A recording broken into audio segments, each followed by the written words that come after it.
product provided by Nintendo. Kirby Battle Royale is a new type of Kirby game out for the 3DS this week. Rather than being a traditional 2D platformer, i.e. Kirby Triple Deluxe and Planet Robobot, it's a minigame collection like a chunk ripped out of Kirby 64 turned into its own game. Let's see if this return to Dreamland is worth the trip.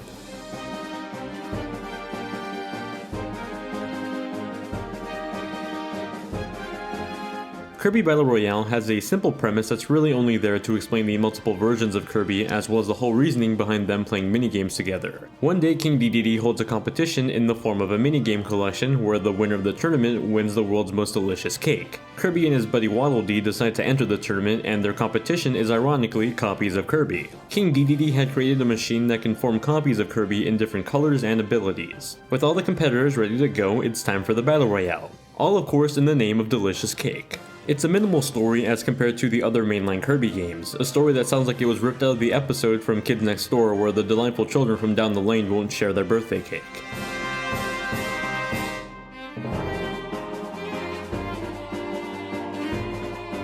Kirby Battle Royale's story is all compacted into a single-player story mode within the game. This cake and minigame-packed mode takes about 3 to 4 hours to complete, although it may take a little bit longer if you're in the younger audience. The entire story mode is broken down into leagues where Kirby and Waddle Dee have to compete and earn points to progress onto the next league, and so on. As you play through the minigames in the different leagues, you'll unlock new powers for Kirby as well as get a feel for all of the minigames. When you enter a league, you get a set of minigames with the reward amount listed next to them. Each league has a certain amount of points needed before you progress onto the next level in the league.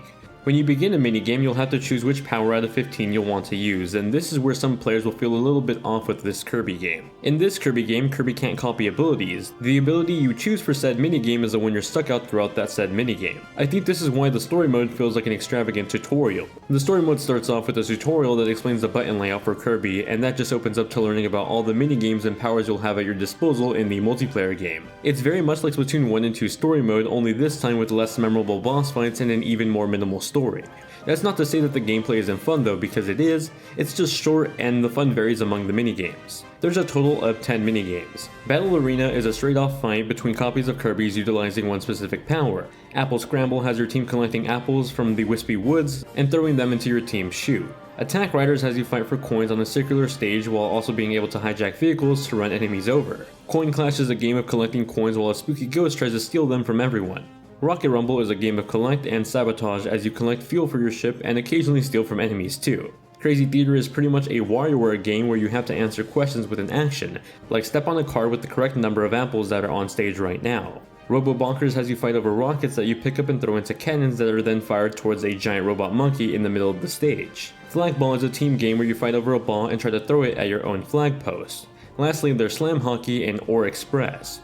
Slam Hockey is a game of table hockey where you give the puck momentum by hitting it as you try to knock out enemies with it. Or Express, on the other hand, is a 2D side-scrolling game where you mine for ore and then dump it into the train that corresponds to your team. Listing them all out, it sounds like it's a lot of games, but really each game only lasts a few minutes and have very little depth to each one of them. They're very fun distractions for a few minutes, but that's about it. You're encouraged to keep playing the game to earn coins that in return you can use to buy collectibles, and that's sort of the real reason to keep playing. The collectibles consist of music, new hats for Kirby, and most importantly, mini-games and powers to use in the multiplayer mode. There's even an in-game achievement system in the form of medals for those completionists out there that want some sort of challenge.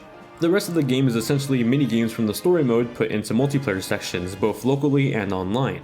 The local multiplayer mode lets you play alone versus CPUs or with a friend who has a copy of the game. If your friend doesn't have a copy of the game, you can play via download play, but then you're limited to a smaller list of mini-games to play since the other person has to download part of the game from your copy. If you have friends to play with locally, it can get pretty fun for a few minutes, but I personally never felt compelled to play with a friend for more than 15 to 20 minutes before wanting to move on. Online multiplayer is incredibly limited too. It's solely just online ranked matchmaking with other players online. So far, I haven't had trouble finding players to play with online, but it's also launch week for this game, so it's hard to estimate how viable the online pool of players will be, let's say a month from now. If you want to play with a specific friend online, you just can't. There isn't a way for you to create a room and invite players over to join it like, let's say, Super Smash Bros. It really does seem a bit narrow-minded, especially when you consider that there is a download play option here. It seems like the developers took one step forward and then 2 steps back.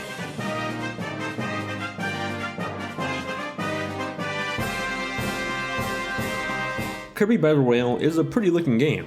Most of the game has this angle, almost top-down view to it, with the occasional minigame switching to a side-scrolling perspective for a more traditional look at Kirby. In terms of the art style, it's exactly, if not almost the same as Super Smash Bros. For 3DS. From the stage backgrounds to the thick outline character models, this screams Super Smash Bros.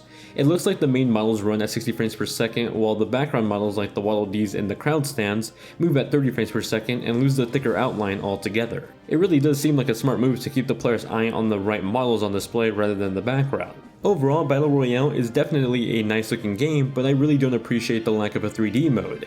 It seems to be a trend now with new 3DS games since Pokemon Sun and Moon. A lot of the games from Nintendo on the 3DS just completely turn off the feature. A minimal 3D effect is pretty lazy, but no effect at all just seems sad, especially when that's the eye-catching feature of your handheld from the beginning. I mean, it's even in the name of the handheld.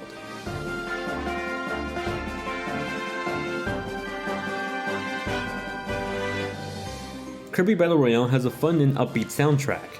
The tempo of the music seems to match perfectly with the type of minigame you're currently playing.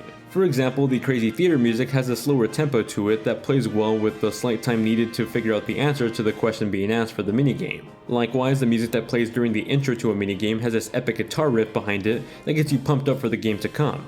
The rest of the sound design is pretty much just sound effects and voice clips ripped from other Kirby games now applied to Battle Royale. There's nothing special or unique in that sense, just the same old, which wasn't that bad to begin with.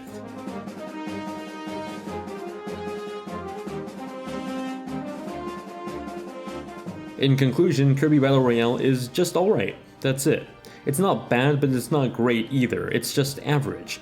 A minimal minigame collection of Kirby games that's a fun distraction for a few minutes but leaves much to be desired. Battle Royale would be a great multiplayer have to a full-fledged Kirby game like Triple Deluxe, but as a standalone $40 3DS game, this is one I'll say you should probably wait for just a sale or just skip altogether if you don't plan on playing with friends nearby, since the online multiplayer is already pretty limited. And you can trust me when I say that's a bummer to say, because as a man that turns 22 years old in February, I still love me those easy side-scrolling Kirby games. I'm a big fan of Triple Deluxe, and Kirby 64 Crystal Shards was one of my favorite games of all time, so yep, it's a slight bummer to say this is probably not worth picking up.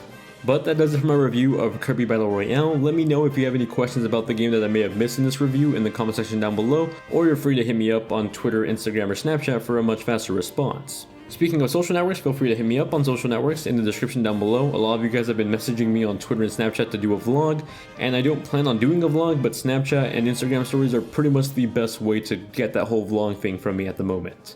Anyway, thank you all very much for watching, hope you guys have a great day, and I'll see you all in the next one.